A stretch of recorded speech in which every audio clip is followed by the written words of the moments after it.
Mi hija llevaba 6 meses planeando esta fiesta de compromiso y, bajo la luz plateada de la luna malagueña, todo lucía impecable, casi irreal. El jardín de nuestra finca en las colinas de Marbella estaba adornado con hileras de bombillas de luz cálida que se entrelazaban con las bugambillas. 60 invitados reían, las copas de cristal de Bohemia chocaban en brindis constantes y mi futuro yerno, Tomás, presidía la escena con una naturalidad envidiable.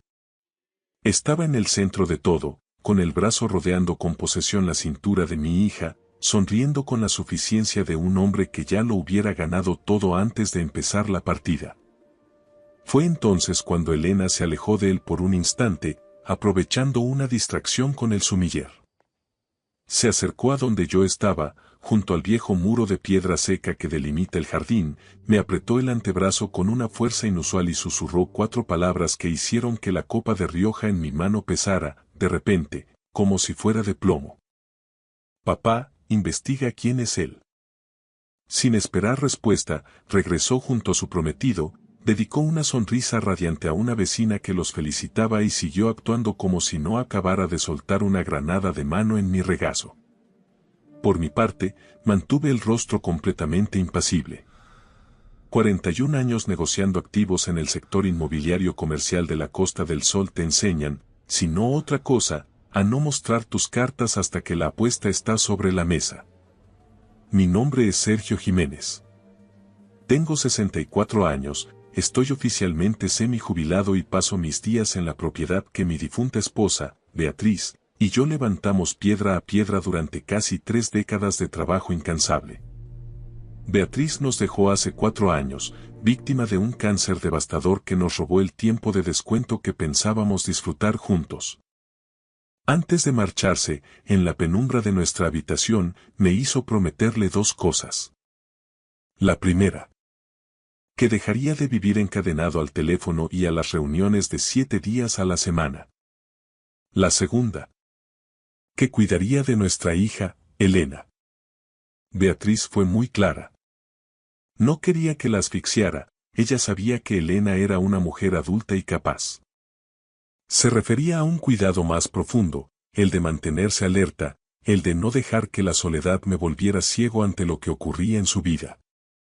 Hasta esa noche, no estaba muy seguro de haber cumplido con mi parte del trato, pero el miedo en los ojos de mi hija me devolvió el instinto de golpe. Elena tenía 31 años cuando conoció a Tomás Aguilar en una cena benéfica en el Hotel Ritz de Madrid. Se había mudado a la capital 8 años atrás para forjarse una carrera brillante en la administración sanitaria, y siempre había sido extremadamente cautelosa con su corazón, especialmente después de un par de desengaños que la dejaron blindada. Sin embargo, cuando me llamó 2 días después de aquella cena, noté una vibración distinta en su voz. No era solo la ilusión típica de un inicio, era algo más suave, una especie de entrega que me puso la guardia en alto desde el primer momento. Él tenía 40 años, según me contó. Se presentaba como un consultor financiero de élite, especializado en la gestión de grandes patrimonios y planificación sucesoria. Decía ser de Bilbao, de una familia de clase media alta, formado en la Universidad de Deusto y con una consultoría propia en Madrid desde hacía 15 años. Elena lo describía como un hombre calmado, reflexivo, alguien que hacía preguntas inteligentes y, sobre todo, que sabía escuchar. La hacía sentir, según sus propias palabras, vista. Me esforcé por alegrarme, de corazón. Conocí a Tomás 3 meses después, en una cena que organizaron en un restaurante exclusivo de la Milla de Oro de Marbella. Él bajó desde Madrid expresamente para la ocasión, lo cual me pareció un gesto caballeroso. Era alto, vestía con una elegancia discreta, nada de logos evidentes, solo buen corte, y poseía esa técnica depurada de los comerciales de alto nivel. La capacidad casi hipnótica de hacerte sentir que eres la única persona que importa en una sala llena de gente. Me interrogó sobre mi trayectoria en el mercado inmobiliario con un interés que parecía genuino. Manejaba la terminología de locales comerciales y rentabilidades con suficiente soltura como para no levantar sospechas iniciales. Su atención hacia Elena era constante, casi coreografiada por su naturalidad. Aquella noche, al regresar a casa, me hundí en el viejo sillón de lectura de Beatriz y me quedé a oscuras durante horas. Había algo que no encajaba. Nada de lo que Tomás dijo fue una mentira obvia, ni cometió un solo error de etiqueta. Pero su perfección me recordaba a esas casas piloto que yo solía vender. Impecables, hermosas, pero vacías, sin el rastro real de una vida vivida. Parecía una excelente imitación de un hombre ideal, más que un hombre real. Beatriz me habría tachado de cínico, de viejo lobo de mar que ve tormentas en un mar en calma. Así que, por respeto a su memoria y por amor a Elena, me tragué mis dudas y guardé silencio. Mantuvieron su relación durante 14 meses antes de que él hincara la rodilla. Eligió el mismo restaurante de Madrid donde tuvieron su primera cita. Elena me llamó desde el aparcamiento, con la voz quebrada por el llanto y la alegría, y yo le aseguré que estaba encantado por la noticia. No mentía del todo, deseaba con todas mis fuerzas estar equivocado, quería que mi instinto fuera solo el residuo amargo de mi propia soledad. La fiesta de compromiso, esa que ahora se estaba convirtiendo en el escenario de una pesadilla, se celebró apenas 6 semanas después en nuestra casa. Elena había organizado casi cada detalle de la fiesta con la ayuda incansable de su mejor amiga, Lucía, que había viajado desde Granada para el fin de semana. Tomás, por su parte, llegó la tarde anterior con un equipaje excesivo, cargando lo que parecía medio armario a cuestas. Se instaló en la habitación de invitados con una familiaridad que me inquietó, y pasó toda la mañana previa al evento oculto en el jardín trasero, atendiendo llamadas telefónicas que cortaba abruptamente cada vez que mis pasos se acercaban. Intenté convencerme de que era la conducta habitual de un consultor de éxito. Esa gente vive encadenada a las urgencias de sus clientes, incluso en sábado. Pero tras el susurro de Elena en la fiesta, comprendí que sus 4 palabras no habían sido un impulso, sino el resultado de una angustia madurada en silencio. Mi hija no es mujer que entre en pánico por nimiedades. Había elegido el momento con precisión quirúrgica. Un mensaje corto y letal que no levantara sospechas ante los invitados, pero que me obligara a actuar.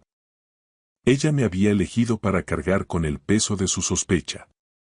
Soporté la fiesta otros 40 minutos.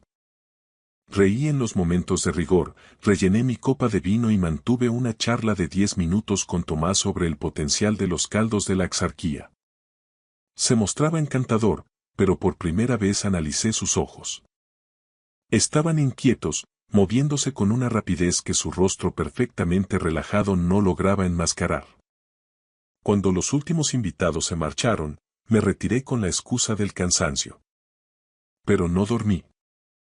Abrí mi portátil en la penumbra del despacho.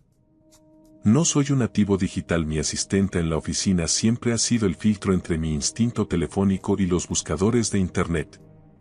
Sin embargo, el miedo por un hijo te otorga una lucidez técnica inesperada. Tecleé Tomás Aguilar, consultor financiero Bilbao, y rastreé la red durante 1 hora. Su huella digital era impecable, quizá demasiado. Un sitio web corporativo sobrio, un perfil de LinkedIn con un historial laboral sin fisuras y una mención en un torneo de golf benéfico en Sotogrande de hacía 3 años. Todo estaba donde debía estar, y eso, paradójicamente, era lo que me erizaba la nuca. A la mañana siguiente, intercepté a Elena en el jardín antes de que Tomás despertara. Fui directo al grano. Ella confesó que, semanas atrás, había abierto el portátil de Tomás por una urgencia técnica y encontró una pestaña que él había olvidado cerrar. Una hoja de cálculo meticulosa. En la cabecera leyó: Elena Jiménez, propiedad Marbella, valor patrimonio, seguida de una cifra que era un cálculo escalofriantemente exacto de mis activos totales. Elena había pasado 3 semanas intentando buscar una explicación inocente a por qué su prometido tasaba a su familia en Excel. Yo me encargo, le dije, sosteniéndole la mirada como cuando era niña y se caía de la bicicleta. Lo primero fue llamar a Carmen Maza, nuestra abogada de confianza desde hace 18 años. Ella fue quien estructuró el fideicomiso familiar tras la muerte de Beatriz para blindar el trabajo de 4 décadas. La finca de Marbella, 2 edificios comerciales en Estepona y una cartera de inversión muy saneada. Elena era la beneficiaria principal, y mi temor era la vulnerabilidad de esa estructura ante un matrimonio. Carmen, pregunté, si Elena se casara y lo nombrara coadministrador, ¿qué margen de maniobra tendría él? Con un certificado de matrimonio y acceso a los documentos del fideicomiso, podría movilizar activos líquidos en cuestión de días, sentenció ella con una gravedad que me heló la sangre. Mi segunda llamada fue para Ricardo Soler, un excompañero de inteligencia metódico y discreto que ahora dirigía una agencia de investigación privada en la Costa del Sol. Ricardo no especula, solo entrega hechos. Le encargué un barrido completo sobre Tomás Aguilar. 3 días para algo superficial, 1 semana para ir al fondo, dijo Ricardo. Lo necesito en 5 días, le exigí. Empezaba una cuenta atrás donde cada sonrisa de Tomás en la mesa del desayuno se sentía como una herida abierta. Esos 5 días fueron, sin duda, de los más amargos que he procesado en mi memoria. Tomás prolongó su estancia en Marbella 2 jornadas más tras la fiesta, desplegando un arsenal de servidumbre y encantó que resultaba casi asfixiante.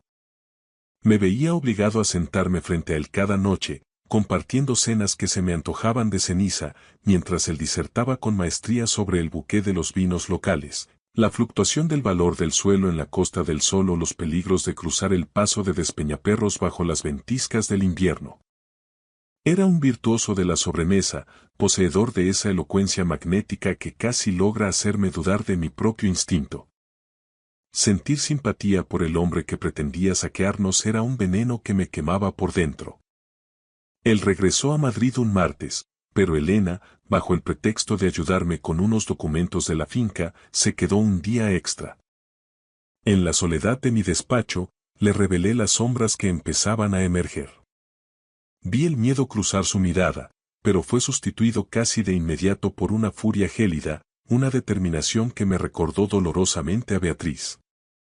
Las mujeres de mi estirpe no gritan cuando se rompen, se vuelven de cristal templado.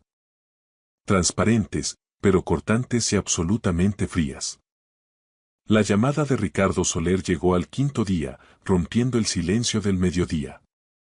Sus primeras palabras confirmaron que el castillo de naipes empezaba a desplomarse. Su nombre real no era Tomás Aguilar. Se trataba de Íñigo Taboada, natural de Vitoria, 41 años. Si bien su origen norteño tenía un trasfondo de verdad, el historial profesional que Ricardo había desenterrado era un mapa de engaños que nada tenía que ver con la pulcritud de su LinkedIn. Hay una demanda civil en San Sebastián de hace 7 años, me explicó Ricardo con voz monótona. Un antiguo socio lo acusó de falsificar firmas para vaciar una cuenta de tesorería conjunta. El asunto se tapó con un acuerdo extrajudicial, pero el rastro del dinero no miente. Pero había más. Íñigo no era un soltero de oro, era un superviviente de naufragios provocados. Había estado casado en Pamplona con la hija de un importante empresario navarro con una cartera de inmuebles industriales envidiable. El matrimonio duró apenas 22 meses. El divorcio se selló con un cheque de cuantía confidencial firmado por el suegro, quien, según las fuentes de Ricardo, pagó una fortuna simplemente para que aquel individuo desapareciera de la vida de su hija y de sus negocios sin hacer ruido en los juzgados. El nombre que terminó de armar el rompecabezas fue el de Renata Vega, una mujer de Barcelona de 44 años. Ambos compartían la titularidad de una sociedad limitada en Cataluña. Una empresa pantalla, sin actividad comercial real, pero que funcionaba como un pulmón financiero por donde circulaba dinero de procedencia dudosa. Ricardo había rastreado transferencias que sugerían un flujo constante de capitales entre ellos. Me quedé mirando el viñedo que bordea el flanco sur de nuestra propiedad, sintiendo que el aire se volvía pesado. Ricardo, pregunté, aunque ya sabía la respuesta, ¿este tipo está ejecutando una hoja de ruta para asaltar el patrimonio de Elena? Sergio, respondió él con cautela profesional, los patrones son idénticos. Es una estructura de depredación financiera. Y me temo que no actúa solo. A la tarde siguiente, Ricardo me entregó la pieza final. Renata Vega no era solo una socia, era la arquitecta legal del plan. Había trabajado años como asistente jurídica en un prestigioso bufete de planificación patrimonial en Barcelona, del que salió por la puerta de atrás tras ser investigada por irregularidades éticas. Ella era quien proporcionaba la ingeniería necesaria para asaltar fideicomisos. Peor aún, Ricardo había logrado acceder a comunicaciones privadas. Íñigo, cegado por su propia arrogancia, utilizaba una cuenta de correo personal con una seguridad ínfima. En esos mensajes, se refería a mi hija y a nuestro patrimonio con un cinismo que me hizo apretar los puños hasta que los nudillos se tornaron blancos. Renata lo asesoraba paso a paso sobre cómo manipular la estructura del fideicomiso Jiménez. Sabía en qué documentos debía firmar Elena, en qué notarías operar y cómo obtener los poderes de administración antes de que pasara el primer mes de casados. Planeaban el expolio para antes de la luna de miel. Cerré los ojos y el recuerdo de Beatriz me inundó. Pensé en las 3 décadas de esfuerzo, en cada ladrillo de esta casa y en cada inversión que ella gestionó con una paciencia de orfebre. Todo aquello estaba ahora en el punto de mira de 2 parásitos profesionales. Fue en ese instante, en el silencio de mi despacho, cuando dejé de ser un padre preocupado para convertirme en el hombre que durante 40 años sobrevivió a los tiburones del mercado inmobiliario. Entonces, empecé a planificar mi propia jugada. La boda de Elena estaba programada para dentro de apenas 8 semanas. El escenario elegido era una bodega centenaria a las afueras de Ronda, un lugar que ella había reservado con casi un año de antelación, rodeado de viñedos y tajos profundos. 110 invitados. Pero el verdadero movimiento de fichas ocurriría la noche anterior. La cena de gala en un exclusivo hotel boutique de Marbella, frente al Mediterráneo. Solo 40 invitados. El núcleo duro de la familia y el cortejo nupcial. El terreno perfecto para una emboscada. Llamé de nuevo a Carmen Maza. Cuando le desglosé los hallazgos de Ricardo, el silencio al otro lado de la línea fue sepulcral. Carmen es una mujer de una serenidad imperturbable, pero lo que escuchó la sacó de su centro profesional. Tras unos segundos de asimilación, su voz recuperó el filo del acero. Me explicó que tenía contactos directos en la Unidad de Delitos Económicos y Fiscales, UDEF, de la Guardia Civil. La documentación de Ricardo, con sus rastros de cuentas pantallas y suplantaciones de identidad, era dinamita suficiente para que la Benemérita abriera una investigación de oficio. Sin embargo, Sergio, me advirtió con gravedad, el caso será blindado y sin fisuras si lo casamos en plena ejecución del fraude. Una cosa es planear un expolio y otra muy distinta es tenerlo con la pluma en la mano frente a un documento falso. Le pedí que activara a sus contactos en la Guardia Civil. Yo me encargaría de que el escenario estuviera listo para el acto final. 40 años negociando activos inmobiliarios te otorgan una paciencia de reptil. Aprendes que en una mesa de negociación, el primero que rompe el silencio por incomodidad es el que ya ha empezado a perder dinero. Aprendes que mostrar las cartas antes de tiempo es un suicidio. Aprendes, sobre todo, que la venganza, como los buenos vinos de la exarquía, necesita su tiempo de barrica. Llamé a Elena y le solté la verdad, sin anestesia. Necesitaba que supiera a qué clase de depredador le había entregado sus llaves. Al otro lado del teléfono solo escuché su respiración, contenida, gélida. ¿Qué necesitas que haga, papá?, preguntó al fin. Su voz era un hilo de seda, pero una seda que podía degollar. Esa es mi hija. Le pedí lo más difícil. Que fuera la mejor actriz de España. Debía seguir con los preparativos, reírse de los chistes de Íñigo, responder a sus mensajes de te quiero y no mostrar ni una mota de sospecha. Pedirle eso a una mujer que acababa de descubrir que su prometido la tasaba como a una nave industrial era casi cruel, pero Elena no titubeó. El orgullo de los Jiménez es un motor potente. Ricardo descubrió que Renata Vega no se quedaría en la sombra. Estaba registrada en el mismo hotel de la cena de gala bajo su nombre real, camuflada como una consultora externa de la organizadora de bodas. Íñigo la había introducido en el organigrama con la excusa de revisar los flecos legales del contrato de la bodega en Ronda. Pero Renata no estaba allí para revisar contratos de catering, estaba allí para supervisar la firma de los documentos del fideicomiso. El día de la cena, llegué al hotel temprano. Me reuní con Ricardo en un rincón discreto de la cafetería del vestíbulo. Me entregó un sobre grueso.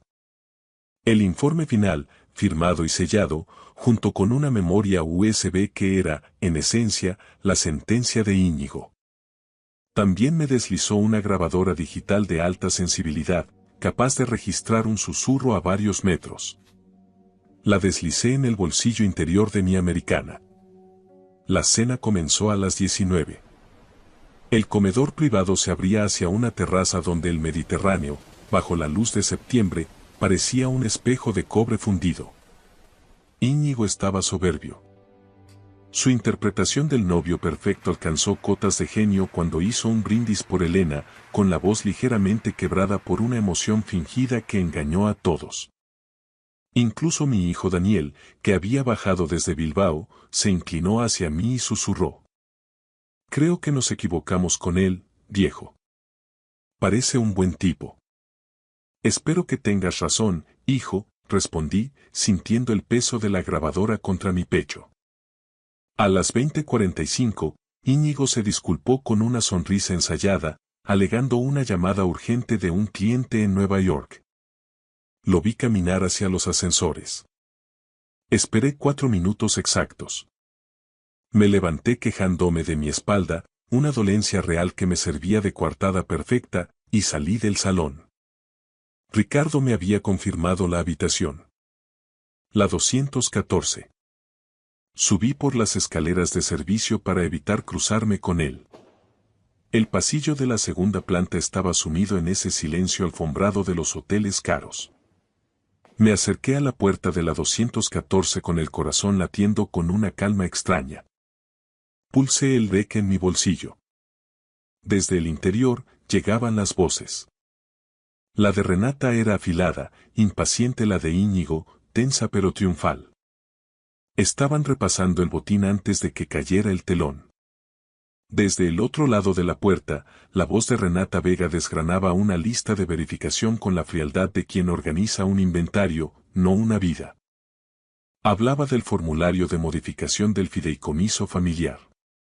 El que revisó tu abogado, dijo ella, con un énfasis cínico que dejaba claro que no se refería a ningún letrado oficial de Íñigo. Necesito su firma en la página 4 y la de Elena en la 7. Si consigues ambas antes de la medianoche del viernes, puedo tener la solicitud de transferencia presentada en cuanto abra el sistema bancario el lunes por la mañana. Los bancos no saltarán las alarmas si la orden llega desde la cuenta nodriza del fideicomiso con ambas firmas registradas, replicó la voz de Íñigo, cargada de una seguridad insultante.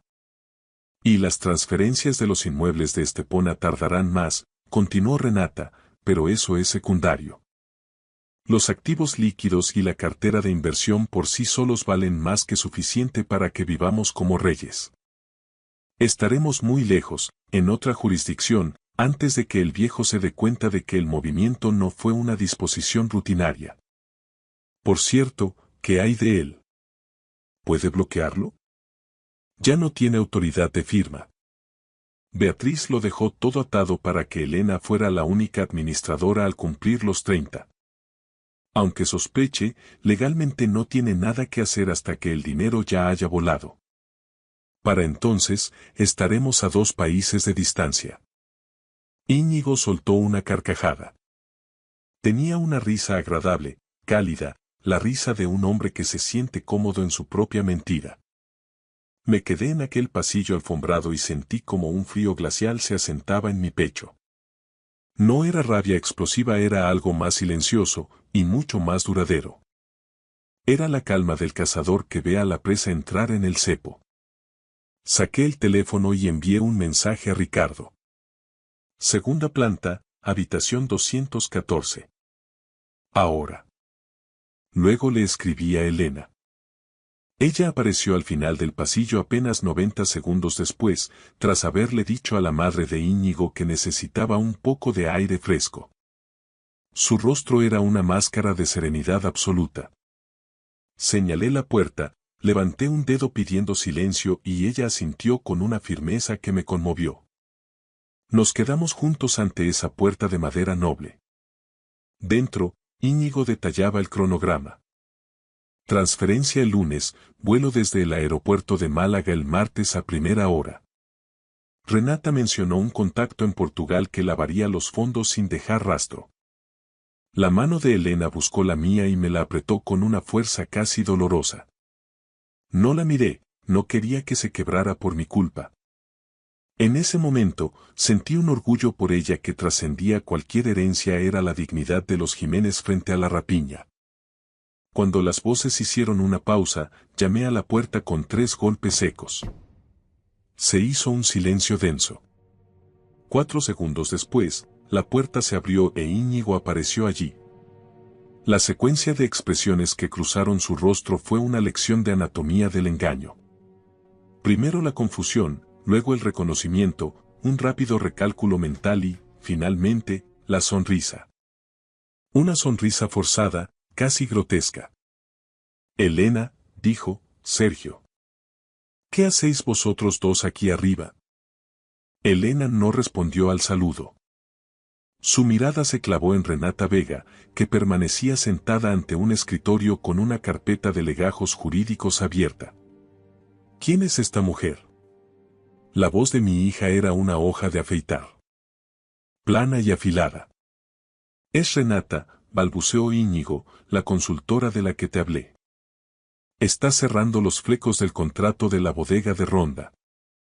He oído lo que has dicho sobre el fideicomiso, Íñigo, lo cortó ella. La sonrisa de él no desapareció de inmediato. Los estafadores profesionales mantienen la postura hasta que el suelo desaparece bajo sus pies. Pero acabó desvaneciéndose. Tras de mí, escuché pasos firmes sobre la alfombra. Ricardo llegaba acompañado por 2 personas que yo había conocido esa misma tarde en una oficina sin rótulos del centro de Marbella.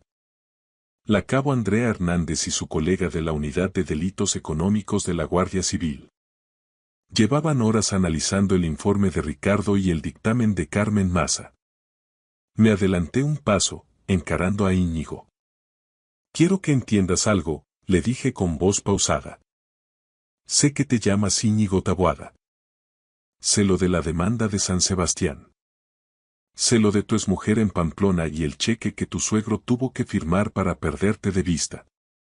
Sé lo de la sociedad pantalla con Renata. Sé que planeabas desvalijar a mi hija, e Íñigo. La Guardia Civil también lo sabe. Su rostro se tornó de piedra. La cabo Hernández se identificó y, con el tono monocorde de quien ha cumplido este trámite 1000 veces, les informó que quedaban detenidos para ser interrogados por un presunto delito de estafa agravada y fraude financiero.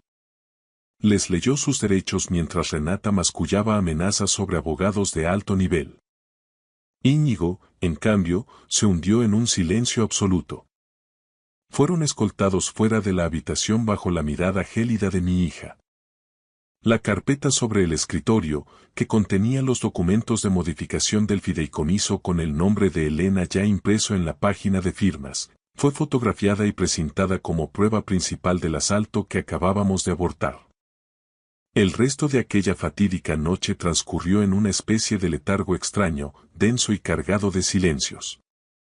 Tuvimos que regresar al salón frente a los invitados restantes y, con una máscara de cortesía que me costó la vida sostener, anunciar que Íñigo y Elena se habían visto obligados a marcharse de urgencia debido a una crisis familiar imprevista. Mi hijo Daniel me ayudó a despedir a las últimas personas. Su rostro estaba pálido, desencajado por la impresión, cuando le resumí brevemente en un rincón lo que acababa de suceder. No podía creer que el hombre con el que había brindado minutos antes fuera un depredador profesional. Elena se mantuvo increíblemente entera, con una entereza que rozaba lo sobrenatural. No hubo llanto desconsolado ni ataques de histeria. Simplemente se sentó en la terraza de nuestra finca, envuelta en una manta, mirando la línea oscura del Mediterráneo hasta que el amanecer tiñó el horizonte de un suave color rosa malva. Lo cancelamos todo de forma fulminante. La bodega en Ronda, el catering de alta cocina, los floristas de Estepona. Carmen Maza y su equipo legal se encargaron de las repercusiones, blindando judicialmente cada resquicio para garantizar que Íñigo Taboada, o cualquier otro alias que decida adoptar en el futuro, nunca más pueda acercarse a la sombra de los activos de nuestra familia. Han pasado ya 6 meses desde aquel golpe. Elena decidió dejar Madrid y mudarse de nuevo a Marbella por un tiempo para reconstruirse. Ahora trabaja en la dirección de una fundación benéfica local y, poco a poco, vuelvo a ver ese brillo familiar en sus ojos. Es una luz distinta. Más sabia, más cautelosa, despojada de la inocencia ciega de antes, pero es una luz real y propia. A menudo, cuando el silencio inunda la casa, pienso en lo que habría pasado si ella no se hubiera armado de valor para acercarse a aquel muro de piedra y susurrarme esas 4 palabras. Pienso en aquella mujer de Pamplona cuyo padre prefirió pagar para que el problema desapareciera discretamente. Ese es un tipo de protección cobarde que, en realidad, no protege a nadie. Íñigo simplemente se mudó de ciudad, se cambió el apellido y buscó una nueva presa. Nosotros, en cambio, elegimos el camino difícil. Miramos a la verdad a la cara, sostuvimos la mirada y dejamos que la Guardia Civil y la ley hicieran su trabajo. Anoche entré en casa, me serví una copa de vino de una de esas botellas de nuestro propio viñedo que tanto le gustaban a Beatriz y me senté en su viejo sillón de lectura. Si eres un padre que lee esto, o un abuelo, o simplemente alguien que aprecia a una persona que se encamina hacia un compromiso serio del que tienes dudas, quiero decírtelo con absoluta claridad. Tus instintos son información. Esa sensación silenciosa en el estómago de que algo aquí no cuadra no es paranoia, es tu experiencia hablando. Merece ser comprobada. No porque debas tratar a todo el mundo con sospecha sistemática, sino porque una comprobación breve y minuciosa cuesta muy poco en comparación con el precio de una vida arruinada. No necesitas acusar a nadie de antemano. No necesitas provocar un conflicto innecesario. Simplemente necesitas mirar debajo de la superficie y asegurarte de que la persona que amas tiene la verdad en sus manos antes de que tome una decisión irreversible. He aprendido que lo más difícil no es la investigación. Lo más difícil es confiar en que las personas que amas podrán lidiar con la cruda realidad. Mi hija lo manejó con más dignidad de la que yo tenía derecho a esperar. Cargó con el peso de la duda a solas durante 3 semanas antes de acudir a mí, y esa fortaleza dice todo lo que hay que saber sobre quién es ella. Al final, no fui yo quien la salvó a ella, fue su valentía para pedir la verdad lo que nos salvó a ambos. Gracias por escuchar mi historia hasta el final. Si resonó contigo, dale like, escribe en los comentarios qué fue lo que más te tocó y no olvides decir de dónde eres. Suscríbete al canal, vienen muchas más historias. El momento en que aquel médico miró los resultados de mi análisis de sangre se puso pálido, supe que algo iba muy mal. Se marchó de la habitación sin decir una palabra. A través del cristal de la ventana, lo vi hacer una llamada, con la mano presionada contra la frente como si intentara procesar algo imposible. 10 minutos después, 3 especialistas se amontonaron en aquella pequeña sala de urgencias y me miraron como si fuera un fantasma. No con lástima, no con preocupación, sino con una incredulidad total y absoluta. Me llamo Mateo Velázquez. Tengo 38 años. Solo 3 meses antes de aquella noche, yo limpiaba inodoros y fregaba suelos por el salario mínimo en ese mismo hospital de Madrid. Llevaba un uniforme gris con mi nombre bordado en el pecho. Empujaba un cubo de fregona amarillo por pasillos donde nadie me miraba 2 veces. Era invisible. No era nadie. Era un hombre cuya esposa infiel y su novio millonario habían destruido sistemáticamente todo lo que había tardado 15 años en construir. Antes, yo era ingeniero de camino superior. Ganaba 180.000 euros al año. Diseñaba puentes y edificios que debían durar un siglo. Tenía un chalet en las afueras, un plan de pensiones y un futuro que parecía estable y seguro. Pero entonces mi mujer, Elena, decidió que yo no era lo suficientemente ambicioso para sus gustos. Encontró a un inversor tecnológico llamado Víctor Holgado, que tenía un yate, contactos en el IBEX 35 y todas las cosas que ella creía merecer. No solo me dejó. Ayudó a Víctor a reducir mi carrera a cenizas. Él hizo las llamadas adecuadas. Me despidieron sin causa justificada y me pusieron en la lista negra de todas las constructoras y estudios de ingeniería de la región. Vi cómo mis ahorros se esfumaban mientras Elena se quedaba con la casa y la mitad de todo lo demás tras un divorcio despiadado. La noche que empecé mi trabajo como personal de limpieza, ella me envió una foto suya en el yate de Víctor, cerca de las Islas Baleares. El mensaje adjunto decía solo 3 palabras que aún resuenan en mi cabeza. Disfruta la pobreza. Así que allí estaba yo, 3 meses después de empezar mi nueva vida como el tipo que limpia baños para sobrevivir, sentado en una camilla de hospital con 16 puntos en la mano por una bombilla rota que me había rajado la piel. Mi sangre manchaba el uniforme gris. Había perdido la suficiente como para preocupar a las enfermeras, así que me hicieron pruebas.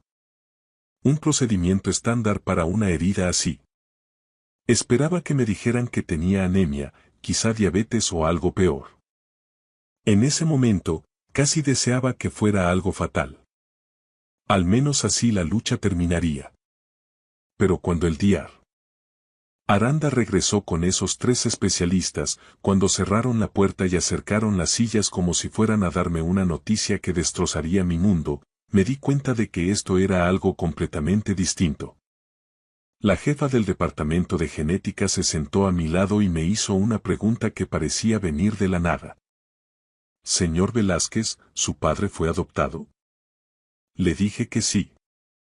Jorge Velázquez fue adoptado de bebé en 1952. Nunca conoció a sus padres biológicos, nunca los buscó y murió creyendo que el pasado no importaba. Ella asintió lentamente. Luego pronunció un apellido que cualquier persona en España conoce, un nombre ligado a acerías, rascacielos en la Castellana y miles de millones de euros en fundaciones benéficas. Un nombre que pertenecía a una de las familias más ricas de la historia del país. Señor Velázquez, según su perfil genético, usted es el nieto biológico de don Enrique Torrenegra. Enrique Torrenegra había muerto hacía 2 meses a los 94 años. Su patrimonio superaba los 8.000 millones de euros. No tenía herederos vivos. Su único hijo murió hace décadas sin descendencia. O eso creía el mundo. Pero su hijo sí tuvo un hijo. Un bebé nacido en secreto y entregado para proteger el nombre de la familia. Ese bebé era mi padre. Y eso significaba que yo era el único heredero superviviente de todo. La habitación empezó a dar vueltas. Los puntos me pulsaban. Los oídos me zumbaban tan fuerte que apenas podía oír lo que la doctora decía a continuación. Hace 3 meses, mi mujer me escribió para que disfrutara de la pobreza. Esa noche, cubierto de mi propia sangre, descubrí que la pobreza estaba a punto de convertirse en un recuerdo lejano y que la venganza iba a ser algo muy, muy asequible. Durante 15 años, viví lo que creía que era el éxito. Me levantaba cada mañana a las 6, besaba a mi mujer y conducía hasta el centro de Madrid, donde trabajaba como ingeniero senior en una de las firmas más prestigiosas. Diseñábamos hospitales, campus universitarios, sedes corporativas. Estructuras que nos sobrevivirían a todos. Estaba orgulloso de mi carrera. Mi sueldo había subido de forma constante. Tenía un despacho con vistas a la ciudad y un equipo que me respetaba. Creía haberme ganado mi lugar en el mundo con esfuerzo. Elena y yo nos conocimos en la universidad. Ella estudiaba ADE y yo estaba inmerso en mis cálculos de estructuras. Era hermosa, ambiciosa y con una energía que te hacía sentir que todo era posible. Cuando me miraba y decía que yo llegaría lejos, la creía. Quería ser el hombre que ella veía en mí. Nos casamos 2 años después de graduarnos. Una ceremonia pequeña, una recepción modesta, solo familia y amigos cercanos. Mi madre, Dorotea, lloró durante todo el servicio. Mi padre, Jorge, me estrechó la mano y me dijo que estaba orgulloso del hombre en el que me había convertido. Esa fue la última vez que recuerdo haberme sentido completamente en paz con mi vida. Mi padre falleció cuando yo tenía 26 años. Un infarto, sin aviso. Tenía 61 años y había trabajado en una fábrica de metal desde los 18. Sus manos eran ásperas y callosas, pero nunca se quejó. Decía que el trabajo honrado era su propia recompensa, que el carácter de un hombre se construye con lo que soporta sin esperar reconocimiento. Jorge Velázquez fue adoptado de bebé. Nunca supo quiénes eran sus padres y nunca los buscó. Cuando le pregunté una vez, se encogió de hombros. La familia es quien te cría. La sangre era solo biología, el amor era lo que importaba. Acepté esa respuesta y no indagué más. Ojalá hubiera hecho más preguntas. Ojalá hubiera sabido qué secretos ocultaba su pasado. Tras su muerte, mi madre se convirtió en el centro de mi vida familiar. Había trabajado como enfermera en el hospital clínico durante 30 años. Era una mujer pequeña, de pelo cano y ojos que veían a través de cualquier mentira. Nunca confió del todo en Elena. Hacía comentarios que parecían inocentes pero tenían filo. Esa chica ama más tu potencial que a ti, Mateo, me dijo una vez después de una cena. Lo descarté como la típica fricción entre suegra y nuera. Tenía un hermano menor, Diego, que vivía en Barcelona con su mujer y sus 2 hijos. Hablábamos cada pocas semanas, pero nunca fuimos muy cercanos. Mi vida giraba en torno a mi carrera y mi matrimonio. Lo di todo por ambos. Trabajaba hasta tarde, llevaba a Elena de vacaciones a donde ella quería, le compraba joyas. Pensaba que estaba construyendo algo permanente. Las primeras grietas aparecieron hace 2 años. Elena pasó del sector inmobiliario comercial al de lujo. Empezó a ir a eventos con clientes riquísimos, visitas privadas a áticos que costaban más de lo que yo ganaría en una década. Llegaba a casa cada vez más tarde. Solo hablaba de dinero, de gente que tenía más que nosotros, del estilo de vida que se merecía. Noté los cambios, pero me convencí de que eran solo fases. Confiaba en ella plenamente.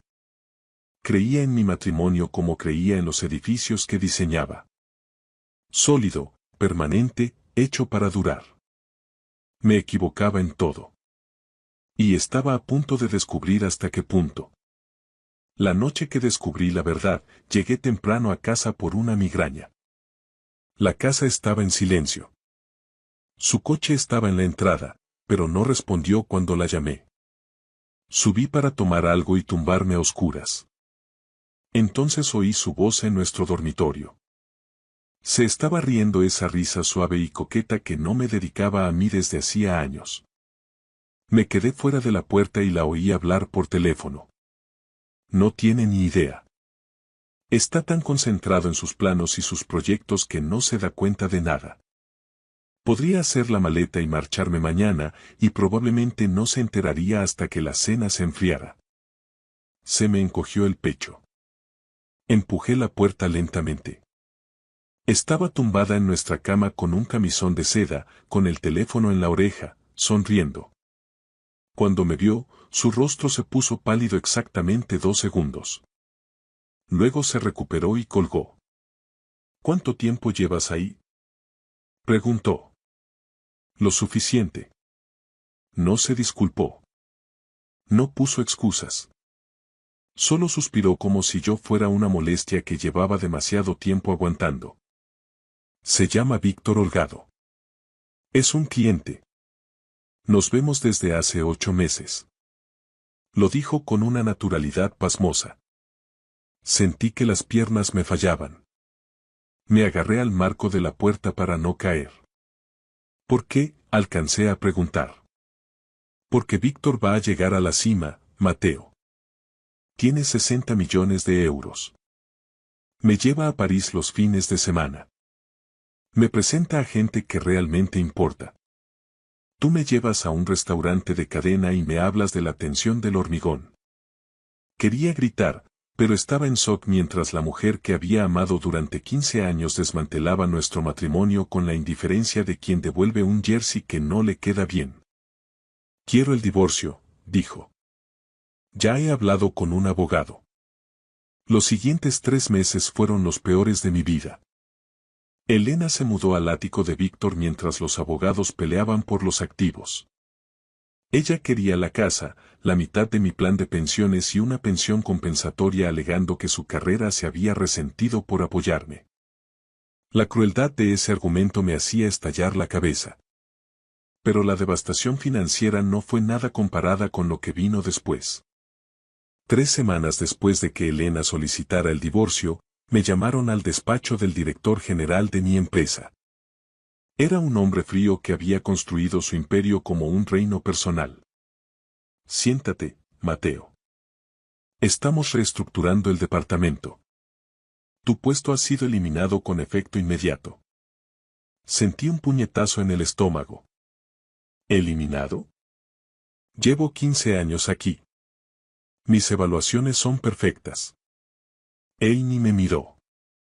Luego supe lo que pasó de verdad. Víctor Holgado tenía inversiones en 3 constructoras que trabajaban con mi empresa. Jugaba al golf con mi jefe cada domingo en un club exclusivo de La Moraleja. Víctor había hecho las llamadas. Había decidido que arruinar mi matrimonio no era suficiente, quería destruir mi carrera también. El finiquito fue insultante. Mi abogado dijo que podíamos pelear, pero el litigio costaría más de lo que recuperaría. El sistema legal español está diseñado para quien puede esperar años. Yo no podía esperar ni semanas para comprar comida. Mandé currículums a todas partes. Las respuestas eran siempre las mismas. Rechazos educados, puestos que se llenaban de repente. No entendía nada hasta que un excompañero me invitó a una caña y me confesó la verdad. Víctor Holgado ha estado llamando, Mateo. Dice que eres difícil, poco fiable. Que te echaron por bajo rendimiento. Nadie quiere tocarte. Estaba en la lista negra. Borrado de una industria a la que di mi vida. En 6 meses pasé de un despacho de esquina a un estudio de 30 metros cuadrados en un barrio obrero degradado, con manchas de humedad en el techo y rejas en las ventanas. Mis ahorros se evaporaron. Vendí mi reloj, mis palos de golf, todo lo que no fuera esencial. Mi madre me llamaba cada día. Me suplicaba que me mudara con ella, pero no podía. Tenía 72 años y vivía de una pensión mínima. No quería ser una carga. Estoy bien, mamá, le decía. No lo estaba. Me estaba hundiendo. El único trabajo que encontré fue de limpiador nocturno en el mismo hospital donde mi madre trabajó 30 años. Cobraba poco más de 11 euros la hora por fregar suelos y limpiar baños. La ironía era dolorosa. Ahora su hijo empujaba un cubo de basura como un fantasma al que nadie quería ver. La noche que ella me envió aquel mensaje, yo estaba de rodillas limpiando un derrame en la sala de espera de urgencias. Mi móvil vibró. Era una foto de Elena y Víctor en un yate. Ella llevaba un bikini blanco y gafas de sol enormes, brindando con champán. Parecía un anuncio de una vida que yo nunca tendría. El texto decía: disfruta la pobreza. Deberías haber sido más ambicioso. Algo dentro de mí se resquebrajó. No se rompió, se resquebrajó. Hay una diferencia. Romperse es rendirse, resquebrajarse significa que algo está a punto de cambiar. No respondí. Seguí limpiando. Pasaron 3 meses de agotamiento. Perdí 10 kilos porque no podía permitirme comer bien. Dejé de llamar a mis amigos. La noche que todo cambió empezó como cualquier otra. Estaba cambiando un fluorescente fundido en un almacén. Se quedó atascado y, al forzarlo, el cristal estalló en mi mano. El dolor fue intenso. La sangre brotaba de mi palma y mi muñeca. Una enfermera me encontró apoyado contra la pared, empapado en sangre. Me llevaron a urgencias como paciente, no como el tipo que limpiaba sus suelos. Un médico joven, el Dr. Aranda, me dio 16 puntos. Fue profesional y amable. Has perdido mucha sangre, dijo. Haremos unas pruebas por protocolo. Asentí. No tenía idea de que un análisis de sangre iba a desenterrar un secreto enterrado durante décadas.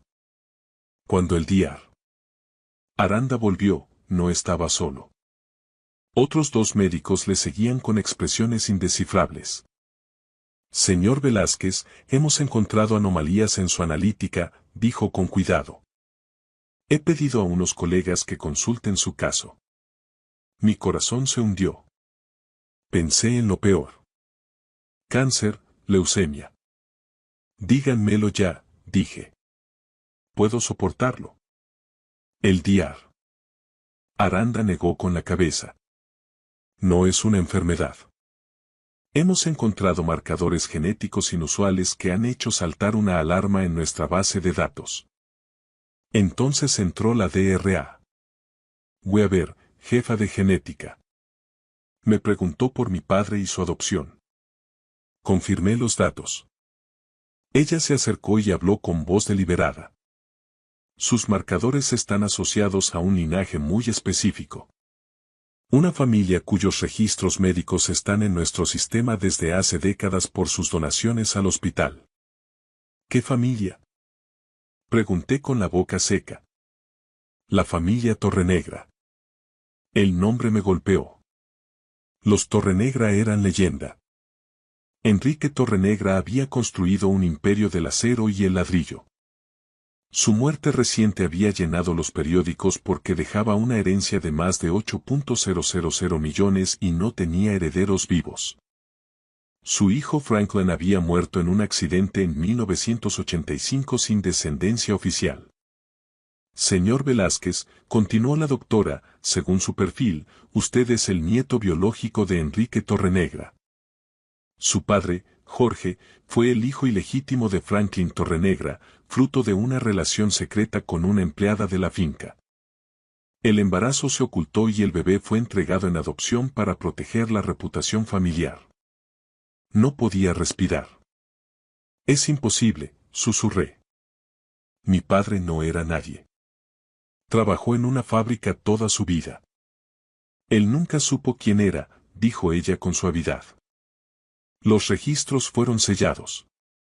Pero el ADN no miente. Lo hemos comprobado 3 veces. Usted es el único heredero de la fortuna Torrenegra. Las siguientes semanas fueron un huracán de abogados y prensa. El equipo legal de la Fundación Torrenegra impugnó mi reclamación al principio. Un limpiador que aparece de la nada parecía el guión de una mala película. Pero la evidencia era innegable. 3 laboratorios confirmaron la conexión. Los genealogistas rastrearon la adopción de Jorge Velázquez hasta un orfanato de monjas en Bilbao que había recibido grandes donaciones de los Torrenegra en 1952. La batalla legal duró 6 semanas. Al final, el juez falló a mi favor. El testamento de Enrique era explícito. Cualquier descendiente biológico lo heredaría todo. En una fría tarde, en un despacho de Madrid rodeado de abogados, acepté formalmente mi herencia. 8.500 millones de euros. Salí del edificio y sentí el aire frío en la cara. Mi móvil vibró. Un mensaje de un número desconocido. Mateo, he visto las noticias. Enhorabuena. Siempre creí en ti. Quizá deberíamos hablar. Te echo de menos, Elena. Leí esas palabras y no sentí nada. Ni rabia, ni satisfacción. Solo vacío. Bloqueé el número sin responder. Pero no había terminado. Elena me había dicho que disfrutara de la pobreza. Ahora me tocaba a mí enviar un mensaje. Lo primero que hice fue contratar a un equipo de investigadores y abogados. No para proteger mi dinero, sino para desmantelar a quienes intentaron destruirme. Víctor Holgado había construido su fortuna sobre acuerdos cuestionables. A mi equipo le llevó menos de 3 semanas recopilar pruebas de fraude, uso de información privilegiada y manipulación de mercado. El hombre que había susurrado a oídos ajenos para vetarme había dejado un rastro de delitos que nadie se había molestado en seguir. Hasta ahora. También adquirí participaciones de control en las constructoras que trabajaban con mi antigua firma. Luego llamé personalmente a mi antiguo jefe, el hombre que me despidió sin dudarlo. Señor director, habla Mateo Velázquez. Probablemente me recuerde. Soy el ingeniero que despidió hace 7 meses porque Víctor Holgado jugaba al golf con usted. Oí su respiración al otro lado. No dijo nada. Le llamo para informarle de que el Grupo Torrenegra rescinde todos los contratos con su firma con efecto inmediato. También quiero que sepa que Víctor Holgado está bajo investigación federal por fraude. Información que yo mismo he facilitado. Quería que lo supiera por mí antes de que salga en las noticias. Tartamudeó algo sobre malentendidos. No le dejé terminar. Espero que caiga de pie mejor de lo que lo hice yo. Adiós. El fondo de Víctor colapsó en 4 meses. Las demandas se acumularon. Sus 60 millones se evaporaron en gastos legales. El hombre que me robó a mi mujer y destruyó mi carrera se quedó con nada más que deudas y deshonra. Elena se había casado con él a los 2 meses de nuestro divorcio, creyendo que era una mejora permanente. Pero cuando el imperio de Víctor se derrumbó, se encontró en un barco que se hundía. Se divorció de él 8 meses después. Oí que se mudó con su hermana a un pueblo pequeño. Nunca volví a hablar con ella. Mi silencio era el mensaje más poderoso. Pasaría el resto de su vida sabiendo que el hombre al que descartó por pobre era ahora uno de los más ricos del país. El dinero cambió mis circunstancias, pero me negué a que cambiara quién era yo. No me compré una mansión ni una flota de coches de lujo.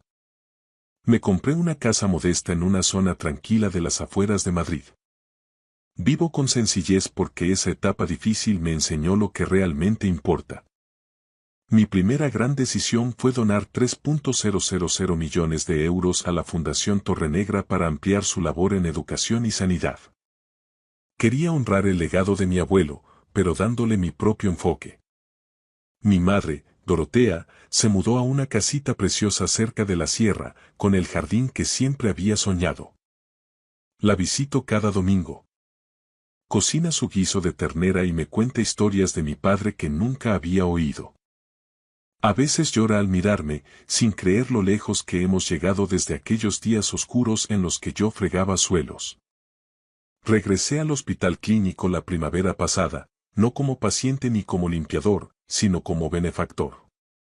Doné 40 millones para construir una nueva ala dedicada a la formación en enfermería y cuidados paliativos. La llamaron el Centro de Excelencia en Enfermería Dorotea Velázquez. Cuando mi madre vio su nombre en el edificio, se rompió en mis brazos. Fue el momento más orgulloso de mi vida. El DIAR. Aranda sigue allí. Ahora es el jefe de urgencias, un puesto financiado en parte por mis donaciones. Almorzamos de vez en cuando. Me confesó que casi no pide aquellos análisis extra la noche que me corté la mano. Algo le dijo que debía indagar más. Pienso en eso a menudo. como la decisión de un médico joven cambió toda mi existencia. Mi hermano Diego y yo estamos más unidos que nunca. Sus hijos me llaman tío Mateo y me piden que les cuente cómo pasé de limpiar baños a ser multimillonario. Les cuento una versión suave. No necesitan saber de las noches que pasé despierto preguntándome si alguien notaría si desaparecía. Solo necesitan saber que su tío nunca se rindió. Aprendí algo en esos meses oscuros que ningún dinero puede comprar. Tu momento más bajo no es tu momento final. La noche que estaba en aquella camilla con el uniforme empapado en sangre, no tenía nada. Ni carrera, ni matrimonio, ni esperanza. Estaba listo para rendirme. Pero seguí adelante. No sabía que mi sangre escondía un secreto, solo sabía que rendirse no era una opción porque mi madre me crió mejor que eso y mi padre me enseñó que el carácter se forja resistiendo. El ADN no me salvó. El dinero tampoco. Me salvó el hecho de no rendirme. Me salvó ir a fregar suelos noche tras noche. Me salvó sobrevivir cuando parecía imposible. Elena dijo que no era ambicioso. Se equivocaba. No lo era para las cosas que ella valoraba, lo era para algo más importante. Para seguir siendo un buen hombre incluso cuando el mundo me daba razones para ser amargo. Mi padre, Jorge, nunca supo que era un Torrenegra. Murió creyendo que era el hijo de un obrero. Pero me dejó valores que ninguna herencia podría igualar. Soy Mateo Torrenegra Velázquez. Soy multimillonario, ingeniero, hijo, hermano y un hombre que una vez limpió inodoros por 11 euros la hora. Soy todo eso porque cada experiencia me moldeó. Y soy la prueba viviente de que tu historia no termina hasta que tú decides que termine. Gracias por escuchar mi historia hasta el final. Si resonó contigo, dale like, escribe en los comentarios qué fue lo que más te tocó y no olvides decir de dónde eres. Suscríbete al canal, vienen muchas más historias.